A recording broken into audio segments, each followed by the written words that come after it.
शुरू करें। सभी पत्रकार बंधुओं को नमस्कार।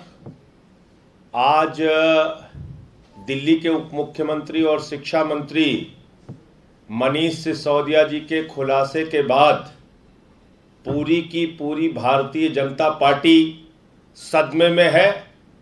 उसके पास कोई जवाब नहीं है और जो प्रयोग उन्होंने महाराष्ट्र में किया, जो प्रयोग उन्होंने कर्नाटक में किया, जो प्रयोग उन्होंने मध्य प्रदेश में किया, जो प्रयोग उन्होंने अरुणाचल प्रदेश में किया था, जो प्रयोग उन्होंने उत्तराखंड में किया था, जो प्रयोग उन्होंने गोवा में किया था, जो प्रयोग उन्होंने राजस्थान में करने की कोशिश की, जो प्रयोग उन्होंने बंगाल में किया था, यानी कि पूरे देश में सरकारों को गिराने का, खरीदने का, विधायकों को तोड़ने का जो सिलसिला उनका चल रहा था, उसमें सबसे बड़ा हथियार उनका था सीबीआई और ईडी। वही प्रयोग वो दिल्ली में करना चाहते थे और वो प्रयोग पूरी तरीके से फेल साबित हुआ, इसलिए कि जिस मनीष सिसोदिया को उन्होंने तोड़ने की कोशिश की, जिस मनीष सिसोदिया के जरिए उन्होंने दिल्ली की सरकार में तोड़फोड़ करने का प्रयास किया और ये कहा कि साथ आ जाओ, तो जैसे सबकी ईडी सीबीआई खत्म, तुम्हारी भी ईडी सीबीआई खत्म हो जाएगी। मनीष सिसोदिया ने साफ कह दिया, हम महाराणा प्रताप के वंशज हैं, ऐसे टूटने और भागने वाले नहीं है। हम तुमसे लड़ेंगे और तुम्हारी एक एक कार्रवाई का जवाब देंगे। और ये बात मैं क्यों कह रहा हूं?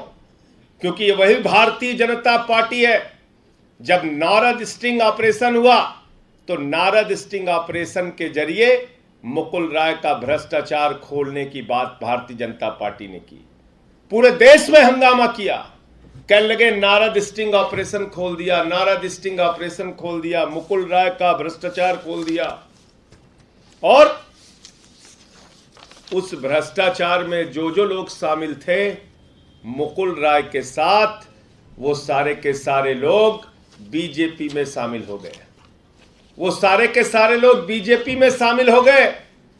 शारदा घोटाला खत्म हो गया, नारद स्टिंग ऑपरेशन खत्म हो गया, मुकुल राय का भ्रष्टाचार खत्म हो गया। उनके साथ शामिल नारद स्टिंग ऑपरेशन में जो भ्रष्टाचारी लोग थे उनका भी भ्रष्टाचार खत्म हो गया और उनको बीजेपी ने अपनी पार्टी का राष्ट्रीय उपाध्यक्ष बना दिया। कहने लगे आओ हम आपको राष्ट्रीय उपाध्यक्ष बनाते हैं। दूसरा मामला आया हेमंत विश्व शर्मा का वाटर घोटाला। उस वाटर घोटाले में अमेरिका तक में चार्जशीट लगी, अमेरिका तक में सवाल उठा और आसाम की उस समय की भारतीय जनता पार्टी के लोग आज वो बेचारे मुंह दिखाने लायक कहीं नहीं है। वो बीजेपी के नेता वो बुकलेट जारी कर रहे थे, कह रहे थे ये है वाटर घोटाला हेमंत विश्व शर्मा का, ये पूरी बुकलेट तैयार है, ये भ्रष्टाचार की पूरी कहानी लिखी हुई है। भाजपाइयों ने कहा कोई चिंता की बात नहीं, किया होगा हजारों करोड़ का वाटर घोटाला, चिंता की बात नहीं, हमारे साथ आओ, हम तुम्हें मुख्यमंत्री बनाएंगे। वो हेमंत विश्व शर्मा कांग्रेस छोड़ के बीजेपी में शामिल हो गए, आज आसाम के मुख्यमंत्री हैं। याद कीजिए अजीत पवार को, उनके लिए पूरे चुनाव में देवेंद्र फडणवीस जी कहते थे पवार साहब चक्की पिसिंग पिसिंग पिसिंग पिसिंग, उनका बहुत बड़ा भ्रष्टाचार है। और सुबह सुबह 6:30 बजे चोरी चोरी चुपके चुपके फिल्म की सीन की तरह गए फडणवीस जी और अजीत पवार जी, दोनों लोग शपथ लेकर आ गए। याद कीजिए नारायण राणे, उनके खिलाफ बाकायदा जमीन घोटाले का मामला चल रहा था, उनको अपने साथ तोड़ के लाए, उनकी पार्टी का विलय कर लिया और उनको पहले राज्यसभा का सांसद बनाया और फिर देश का मंत्री बना दिया। याद कीजिए टेलीकॉम घोटाला हुआ था, इस देश में एक बहुत बड़ा भ्रष्टाचार हुआ था और उस टेलीकॉम घोटाले को लेकर भारतीय जनता पार्टी ने 20 दिन तक देश की संसद चलने नहीं दी। यह है बीजेपी का चाल, चरित्र और चेहरा, याद रखिएगा। उस सुखराम जी के और टेलीकॉम घोटाले को लेकर 20 दिन तक देश की संसद नहीं चलने दी, लेकिन उसी सुखराम को हिमाचल प्रदेश के अंदर अपनी सरकार में उप मुख्यमंत्री बनाने का काम किया। तो जो लोग भारतीय जनता पार्टी के साथ आ जाते हैं वो तुरंत ईमानदार हो जाते हैं, उनकी ईडी की जांच बंद हो जाती है, उनकी सीबीआई की जांच बंद हो जाती है, उनका भ्रष्टाचार ठंडे बस्ते में डाल दिया जाता है। याद कीजिए, येदियुरप्पा, हजारों करोड़ का माइनिंग घोटाला हुआ, भ्रष्टाचार में फंसे, उनको निकाल के बाहर कर दिया गया, फिर बाद में उनको लाकर मुख्यमंत्री बना दिया गया। याद कीजिए, व्यापम घोटाला, शिवराज सिंह जी की सरकार सिर्फ फंसी ही नहीं, कई लोगों ने आत्महत्या की उस व्यापम घोटाले को लेके। कितने प्रदर्शन हुए, आंदोलन हुए, लेकिन 2017 में व्यापम घोटाले में शिवराज सिंह जी की सरकार को पूरी तरीके से क्लीन चिट दे दिया गया। तो मेरा सवाल है आज भाजपाइयों से कि जिस संजय राठौड़ के लिए तुमने अनशन किया था, आंदोलन किया था, महाराष्ट्र के उप मुख्यमंत्री देवेंद्र फडणवीस जी ने कहा था मैं आत्महत्या कर लूंगा अगर इस संजय राठौड़ को नहीं निकालोगे, इसके ऊपर तो तमाम आरोप हैं। उसी संजय राठौड़ को जब निकाल दिया बाहर उद्धव ठाकरे जी ने, तो दोबारा सरकार बनाने वक्त जब जरूरत पड़ी तो राठौड़ को मंत्री पद की शपथ दिलाई और फडणवीस जी ताली बजा रहे थे। यह है बीजेपी का चाल, चरित्र और चेहरा। और ऐसा ही प्रयास, जो प्रयास इन्होंने मुकुल राय के साथ किया, जो प्रयास इन्होंने शिंदे के साथ किया, जो प्रयास इन्होंने तमाम राज्य सरकारों को गिराने के लिए किया, वही प्रयास मनीष सिसोदिया के साथ कर रहे थे और कह रहे थे आ जाओ हमारे साथ, गिरा दो दिल्ली की सरकार, शामिल हो जाओ आम आदमी पार्टी छोड़ के भारतीय जनता पार्टी में, हम तुम्हारी ईडी और सीबीआई की जांच को खत्म कर देंगे।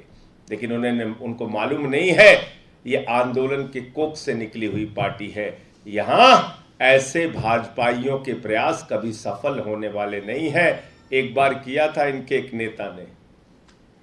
नेता ने प्रयास किया था और उस नेता के प्रयास में हमारे एक विधायक दिनेश मोहनिया ने खुद ही उसका स्टिंग ऑपरेशन कर लिया था, बीजेपी वाले नेता के, जो पैसे देने की बात कह रहा था, पद देने की बात कह रहा था। तो ये आम आदमी पार्टी के नेता है, ये टूटने वाले नहीं है, ये तुम्हारी किसी भी बंदर घुड़की में फंसने वाले नहीं है।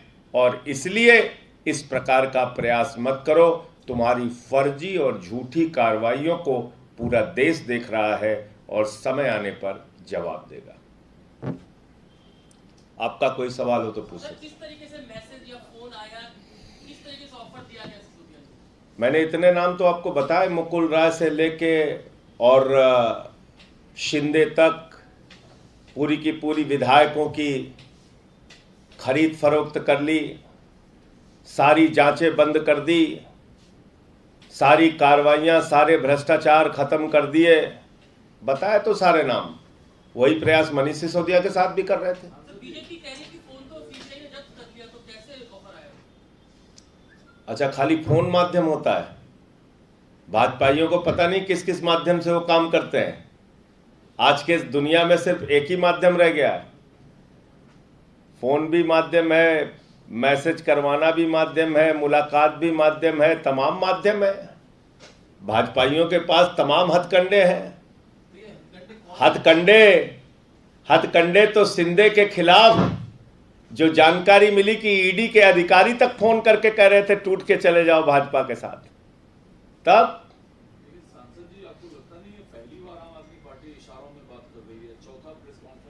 इशारों में बात कर रही है, इशारों में बात कर रही है। आपने पढ़ी नहीं सीबीआई की एफआईआर? सारा कुछ सोर्सेस और उसी को लेके भाजपा ही चिल्ला रहे हैं। और हम इनका पूरा इतिहास बता रहे हैं कि यही काम करते हैं, ऐसे ईडी सीबीआई का दुरुपयोग करते हैं, तो हम इशारों में बात कर रहे हैं। अरे भाई, ये तो कुकृत्य ये कर चुके हैं, इसका कोई प्रमाण चाहिए ही नहीं आपको। ये तो सामने है, समय आने पे सब बता दिया जाएगा। ये ऑफर सर रेड से पहले आई। वो अपनी चाल चल रहे हैं, हम भी अपनी समझदारी से चाल चल रहे हैं। इंतजार कीजिए, अच्छा सर, सिसोदिया की ऑफर रेट के पहले वक्त आने पे सब बताएंगे।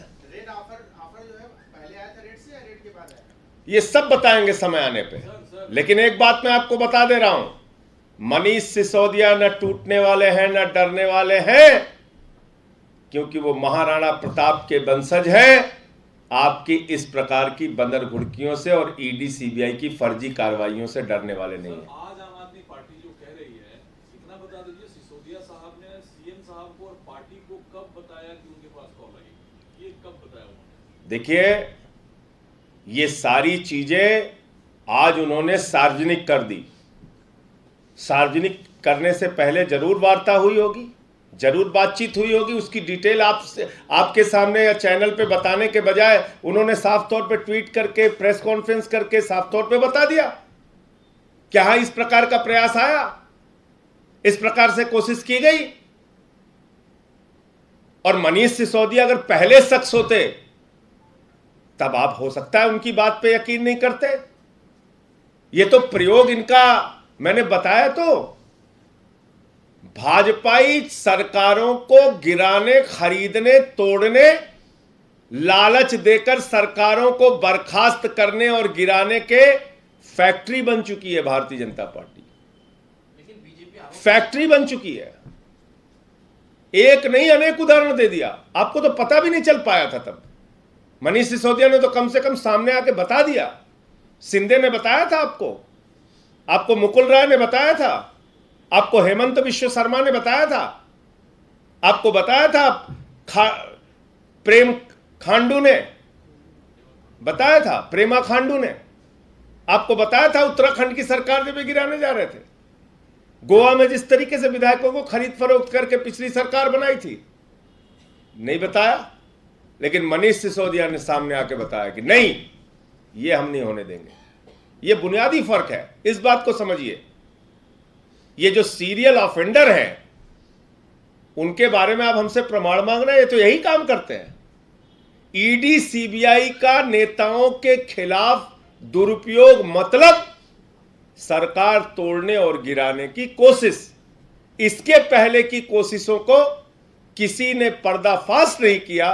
मनीष सिसोदिया के ऊपर हुई कोशिशों को मनीष सिसोदिया ने पर्दाफाश कर दिया। यह है बुनियादी फर्क। सर जी, लेकिन बीजेपी आरोप लगा रही है कि आम आदमी पार्टी की जिस तरह से छवि खराब हो रही है, उससे बचने के लिए इस तरह की स्क्रिप्ट लिखी जा रही है। अच्छा, हमारी दूसरा ये कि गुजरात में अब आप लोग कास्ट कार्ड खेलने की कोशिश कर रहे हैं कि राजपूत नेता की छवि सिसोदिया साहब की कर रहे हैं। अच्छा, हमारी छवि खराब हो रही है। जिस पार्टी का राष्ट्रीय अध्यक्ष रक्षा सौदे में दलाली खाते हुए पकड़ा गया हो, जिस पार्टी के केंद्रीय मंत्री कहते हो पैसा खुदा तो नहीं लेकिन खुदा से कम नहीं, जिन लोगों ने भारत के शहीदों के ताबूत में घोटाला किया, जिन लोगों ने 10 लाख करोड़ रुपए अपने पूंजीपतियों का माफ कर दिया और 5 लाख करोड़ रुपए टैक्स माफ कर दिया, और जिनके राज में घोटालों का कीर्तिमान स्थापित हुआ और घोटालेबाजों को अपनी पार्टी में शामिल करके गंगा जल से पवित्र कर दिया, वो कह रहे हमारी छवि खराब हो रही है। वो कह रहे हमारी छवि खराब हो रही है।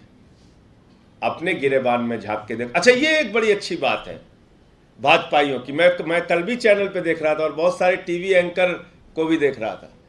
वो कह रहे थे कि आपकी पार्टी तो ईमानदारी की बात करती है, आपकी पार्टी तो ईमानदारी की बात करती है। इसका मतलब इस देश के चैनल के सारे एंकर ये मानते हैं कि ईमानदारी की बात सिर्फ हम ही कर सकते हैं। भाजपाई तो बेईमानों की फौज है ही है, वो तो करेंगे ही बेईमानी, उनसे सवाल नहीं है हमारा। कांग्रेस वाले बेईमानी करेंगे, उनसे सवाल नहीं है। आपकी पार्टी, हमारी पार्टी ईमानदार थी, ईमानदार है, ईमानदार रहेगी।